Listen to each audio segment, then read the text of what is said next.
And we are pleased to bring about this wonderful revelation of our co-hosts today. Team, they came in as a tandem 10 years ago to buy the place, and here they are riding on the horse again, Mr. Michael Hornby, Mr. Michael Hite. Although things have changed. You guys just kind of came in as businessmen, and here we are 10 years later as respected delegates leading the state. Yeah, I was going to say, well, delegates anyway. Well, you're both in leadership positions. It depends on who you talk to, the respected part. You guys ever stop and go, what the heck are we doing? Yeah, all the time. How did we get here? All the time. What am I doing? I had such a good life before this. What am I doing? Life's journeys are interesting, aren't they? They are indeed. How they take their turns. The governor signed many bills. I think there was, 143 total that got to his desk? Was that the number? I think, yeah. And I think most of them he is signing. Yep. And the governor can pass bills by signing a bill and also by not signing a bill. Yes. That's correct. What's the timeline? If you don't sign a bill and you're the governor, what's the timeline between being not signed and becoming law? Do you know? I think it's 45 days. 45 days? From what I can recall. Any idea, Mike Hite? No, I thought it was 90. 90? I thought it was 90 days from He just lets it sit on the desk, and if it it just becomes sits law. on his desk, it just becomes law automatically. Yeah. I think that's after 45 days, but when he signs it, it's effective 90 days from passage. Well, you might be right. It becomes law in 45, and it's effective in 90. All right. Now, I think today's the last day. Unless they have an effective date for a particular. Some laws that we pass, bills that we pass, have effective dates that might be January 1 of 26, but they're specific. If there's no effective date assigned to them, then it's just the 90 days. The governor in West Virginia has line item veto power, and Sure. Governor Morrissey has exercised that on some bills. It doesn't completely block the bill, but it does block parts of bills. He has that on the budget. So he did that. He had line item veto on the budget. All the other bills he has to either veto or sign or not sign. Oh, good clarification. Yeah, So, very good. But with the budget, he can line item veto those line items, and he went through the different things. Yeah. We had a lot of commentary about, well, why don't we go back in and override? Listen, in the end, he's the governor. He creates the budget. We modify it, send it back, and he has his opinion, and he can do those things. It's pretty unusual to get called back in and to override a veto. We would have to call ourselves back Correct. in, which He is would not. why it would be difficult. Yeah. So we would have to get together, and the Senate would have to get together and call each other back in. And then we only have so much time. I think it's like 15 days after he vetoes something to come in and override it. So it is it's not that it's impossible, but it's a very difficult process. And the Senate and House have to agree, too. Yeah. Which is not always easy. Not always And you're also going to make an enemy of the governor Sure. if you do something like that. And then I think you need, two-thirds? Two-thirds anyway. Afterwards. So you call each other in, and then you have to have two-thirds to override in both houses. I was told it was a simple majority. No, I don't think so. In West Virginia, I'm told simple majority. I've always believed two-thirds. At the federal I'd have level, to look at that. two-thirds. But in West Virginia, I'm told it's 50% plus one. It's a simple majority once we're back in. But to call ourselves back in, I think Maybe it's it's two-thirds. maybe that's what it is. Okay. There were many bills signed yesterday, and in fact, many bills that have been signed to this point that relate to education. Yeah. Right? And obviously, Mike, being that you are a member of the Education Committee, there have been many changes over the last couple of years. Let's go through some of those. Sure. Some of the ones that were already in effect included the extra aid, K through 3. Yeah, we that was the Third Grade Success Act that we passed in 23, I believe. So we kind of shored that up and made sure you had to have the same amount of kids in each classroom. We also had another bill that we passed this session that out of every 250 kids, one service personnel has to be a counselor. That was a big bill. I think the landmark legislation out of the Education Committee, I think there were 3 pieces. Obviously, the discipline bill from Senator Grady was much needed and asked for, and that passed early. The other one was Joe Statler's armed security so that the schools or the school districts could hire armed personnel at their choosing, and how there was limitations. I think that was a big bill that passed. But there are restrictions on who they can hire. Yes, they still have to go through all the training. Right. But essentially, that's what that bill was. And then, obviously, the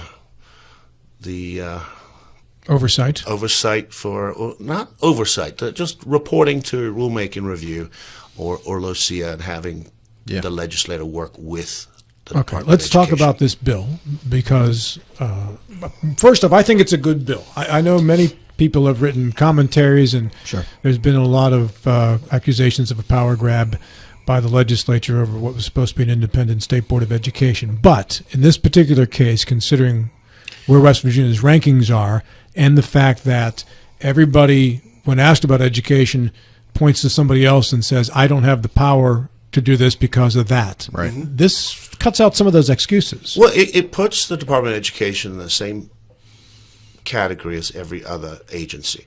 It also, if you read the Constitution, it says under law, it says free and clear education under law. What under law means under the legislature. In my mind, I think the REC decision was poorly made. That started with a busing issue and turned into this. Back in 1980, whatever it was, we were ranked like 32nd in education in this state. And we've fallen to last. And we've fallen every single year since that. I don't think this is a power grab by the legislation at all. We just want to be able to work with the Department of Education and have a say in when they make their rules. When we pass bills and they make a rule for that bill, we go, yes, that was the intent that we had by passing this law. Let's work with you. I don't see it being a power grab at all, in my opinion. And I do think maybe it'll go to the Supreme Court, this bill, and we'll get another decision. Maybe it won't. And you have to remember, this is the only agency that doesn't have legislative oversight. That all the other, I mean, I sit on Health and LACRA, which is legislative oversight for Health and Human Resources, and they come and report to LACRA all the time about what they're doing and the policies that they're making and issues they're having. And how we interpret the law that we have passed and whether or not they're following that. So there is oversight in all these other agencies. Why don't we have it in education, especially when our education is dead last in just about every area? Something had to be done. Yes. Something, anything. Give this a shot. If you lose in court, you lose in court, but at least you gave it a shot. And I mean, I know there's a lot of people that look to me and say, oh, the people have spoken. I understand that, but there was a lot of politics going on back then. There was a power shift between the Senate and the governor, and the governor was going around. He was mad that he wasn't involved in those amendments. It really wasn't about the actual vote. So what power will this actually give you over the State Board of Education and education in West Virginia? Can you get down to the micro and start saying in third grade you've got to teach this way because we say so? That's not how it works. Right now in rulemaking review, for instance, the way it works is we pass a bill or an agency comes to us and says, we need to increase a fee, right, on, let's say, cosmetology. We need to increase the fee because we need more money and it's costing us more money. Okay, we'll review that and we look at that and we work with them and say, okay, what are you trying to increase the fee to? Oh, we want to increase the fee to $750 a year. Well, that seems a little excessive to become a barber. Why do you need that money and how do you, and we work with them to figure out what that fee is. We can also say, no, you can't raise that fee. Figure out, you've got plenty of money. You've got $8 million in your account. You haven't used it. Why don't we just not have any fee because you've got plenty of money? You are funded. There are many different agencies, the Department of Agriculture, even the Secretary of State, the AG's office. They all have to have these rules that they put in place. Some rules get sunsetted. So there's a committee of 6 House members and 6 senators, and we review their rules and we just go over the nitty-gritty of this, like the microgrid bill. That will come to us in September or October of the exact way they're going to work this out. The bill's been written, but now the agency's going to say, this is how it's going to work. This is the process that we're going to have, and we work with them. Okay, now, when you say, listen, I want to review this rule, and they say, here's the rule, here's how it's implemented. Do you now have the power to say that's not how we intended it to be implemented? It needs to be implemented this way. You can, but in the end, the agency's the one that implements it. So they come back and you say, that's not really how we interpreted that. So they'll come back at, well, this is the wording, and the lawyers will get together, and the agency lawyers and our lawyers. We go, okay, this is the compromise that we can make, or that we can do. If the State Board of We'll come Education back and tweak it. Yeah. Well, if the state BOE says no, we're not going to do that, what power do you have at that Right point? now, none.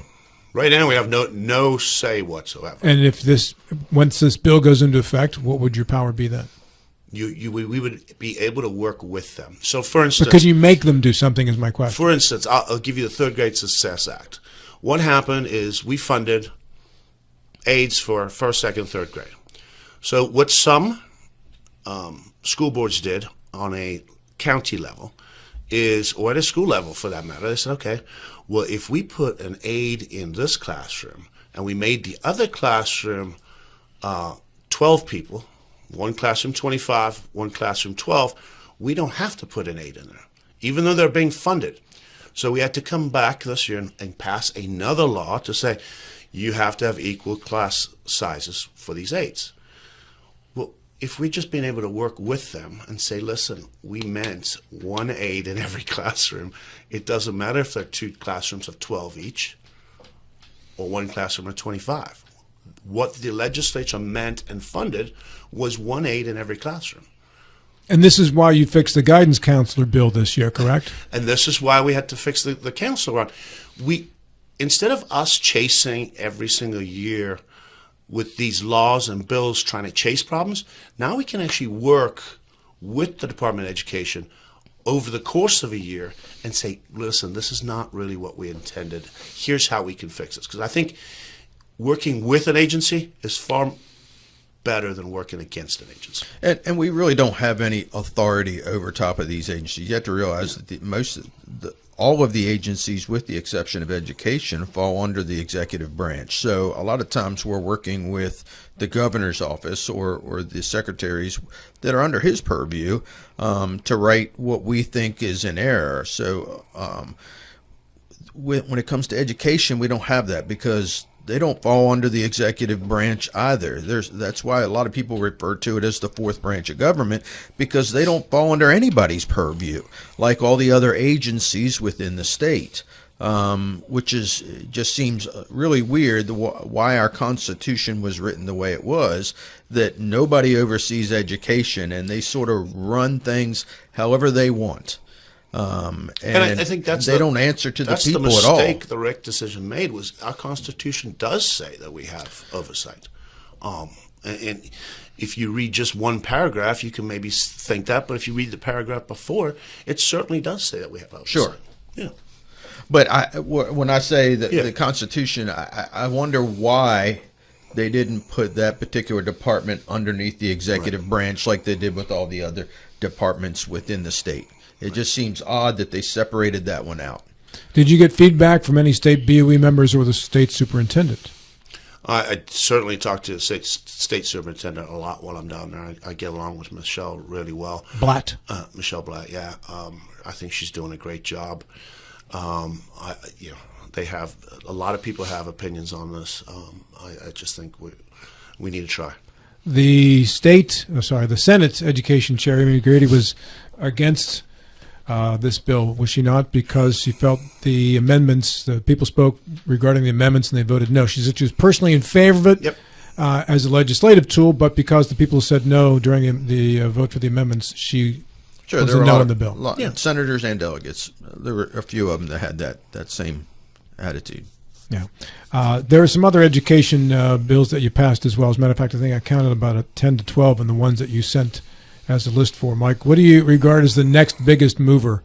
So I think the governor's is going to lead the charge on this, the school aid formula. I know I had a bill that passed the committee on education, went up to finance.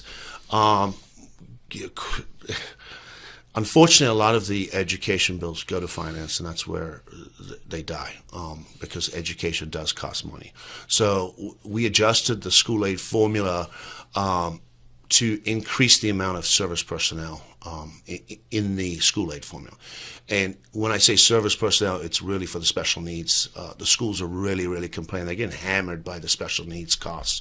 So we try to adjust that, and we try to adjust Section 7A, B, C, and D, which freed up the county BOEs to spend that money on other things, because they're kind of line itemed on what they can spend in those items. So I thought it was a good bill. It cost about $34 million, but I thought it was a good start. And I'm happy to work with the governor and with the Committee on Education to address the school aid formula in a special session. Do both of you understand the school aid formula well enough to discuss it? Well, he obviously understands a whole lot better than I do, because he's had to sit down and study it. And, you know, he talks about A, B, C, and D.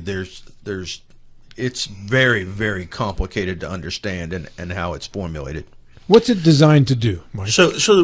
It's designed to follow the child, so that no matter how big a school district you are or small a school district you are, you get the right kind of funding. It is also designed to keep it much more structured. The issue starts in step one. Step one is when you fund your professional teachers. Well, within step one is also all your administrators. So, for instance, Dr. Sachs, he's the superintendent, right? Berkeley County. And all his deputy superintendents, they're all professional educators too. So they start there, and that's where their salaries come from. And then for the superintendent, it's a little different. But we seem to be top heavy in administration in education.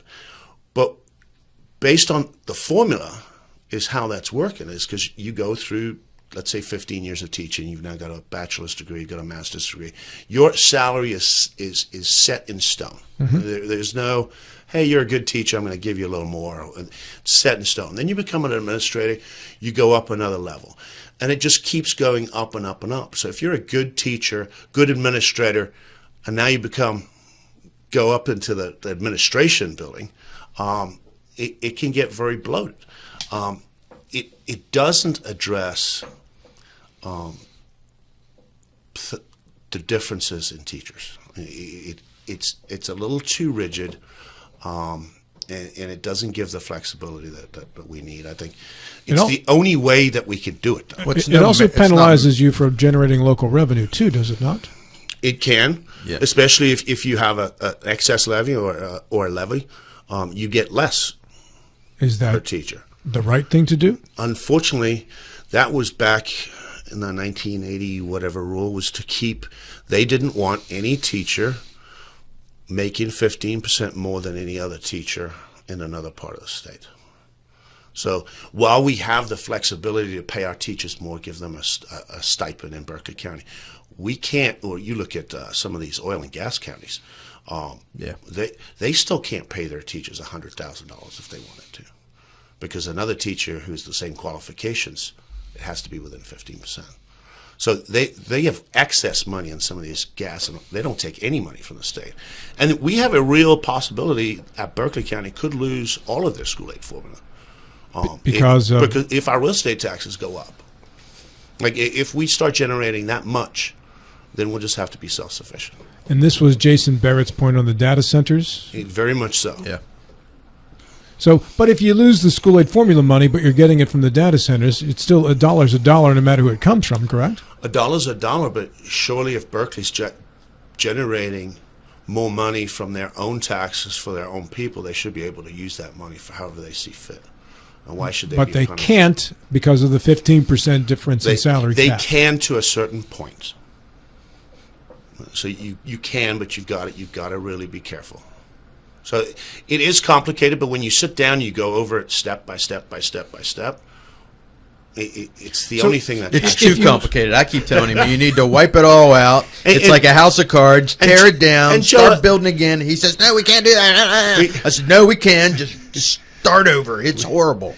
We should flatline. We should flatline education at $2.1 billion, even though we're losing students, and that's what we spend on education. Well, if you pass locality pay, would that not then be a violation of how the school aid formula works? Could. Well, you could pass. Yeah, if you pass locality, you got to realize anything we bump our teachers or state employees up here, obviously all the rest of them have to be bumped up to within that 15%. Well, this seems like a fundamentally backwards way of discussing how a person is paid. So, exactly. Tear it all down and start over. That's what I keep saying. This is terrible.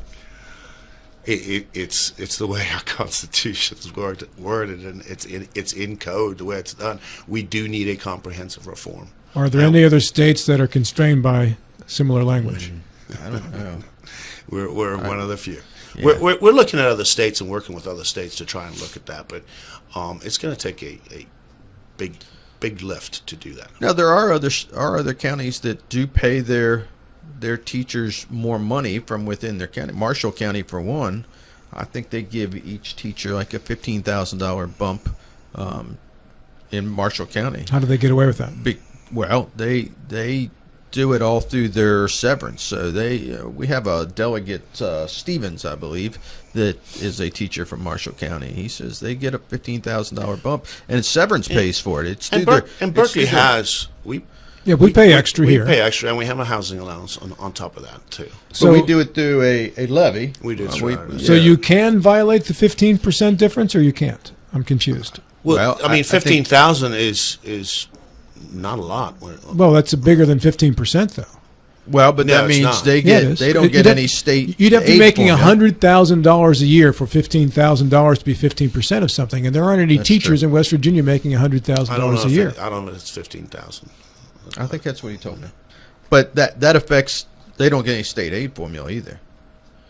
Well, okay, so if you didn't get any state aid formula, can you pay more than 15% above the cap? I think it just bumps up everybody else. So they take their state aid formula away because they don't need it anymore. Right. And then I think whatever they were getting goes to the other teachers to bump up their salaries. If Berkeley County's share of the data center money eventually came to some figure that allowed payment more than 15%, would that be legal? 15% above what the state says? I'll have to look into that.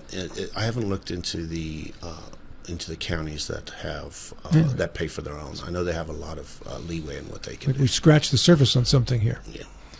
A lot of these counties that have like big severance money. Yeah, they pay their teachers more. Their schools get more, but they get no state aid formula at all. Yeah, it's the oil and gas company. Yeah. Well, and so long as that revenue flows in locally, that's great. Right. But if it goes away, there have been some changes in one county, and they're back on school aid formula now. They just got a little.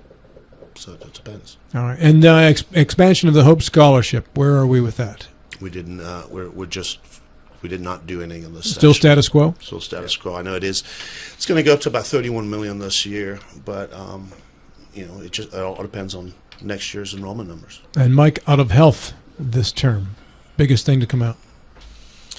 Probably the food dye bill. And now we've seen that it's passed here in West Virginia and signed. We see there's a federal push as well to ban certain food dyes. Now I haven't seen at the federal level what exactly they're banning and whether that matches up with what we did here in West Virginia. But I would say out of health that was probably the biggest. Some did. I mean, as far as I know, when I saw the list, I think some of them overlapped. My concern with that is because we put a lot of that in code and we specified which dyes. That we were banning is, the manufacturers will tweak it a little bit and just give it another name. So now they're not banned because it's not red dye 40, it's red dye 41, Well, I don't know. That's a good point. If the ingredients of the dye were what were specifically banned, or if the name of the dye. It's the name of the dye. That's what's in code. Now I was concerned with that from the get-go, but this is a start. This is how So I think it's red dye 40, blue dye 6, yellow dye 5. Yeah. So a lot of those that are very common synthetic dyes were the ones that were banned. And you are headed back to Charleston next when?